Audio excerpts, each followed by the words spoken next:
In this video, we're going to learn how to change the display properties of HTML elements. First, we're going to use the same source code as in the div and span file. And now let's try to make the Facebook div hidden. So if we want to hide the Facebook div, and also we want to preserve the space that Facebook is taking now, we're going to use the visibility property.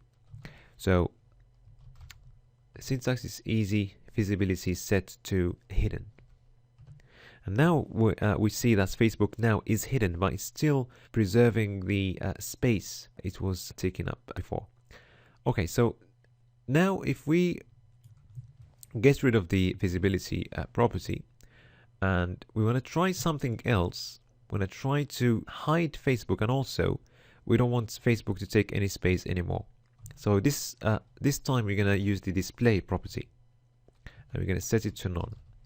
So now you can see that Facebook doesn't show up, and also it doesn't take any space on the web page, and all the other elements in the flow of the page are behaving as if Facebook doesn't exist anymore.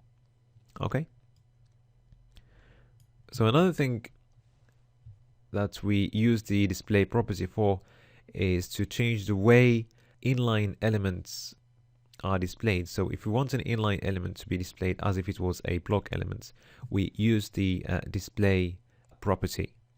So the way to do that, so for instance, if we want to change this span, so if we want it to be displayed as a block element,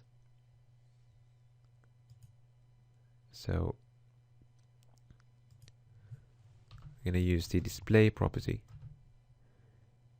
and we set display to block.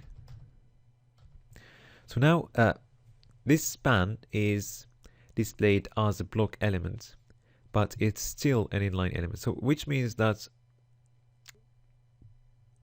it's not allowed to have other block elements inside of it. It's still an inline element, but it's just displayed as a block element for now.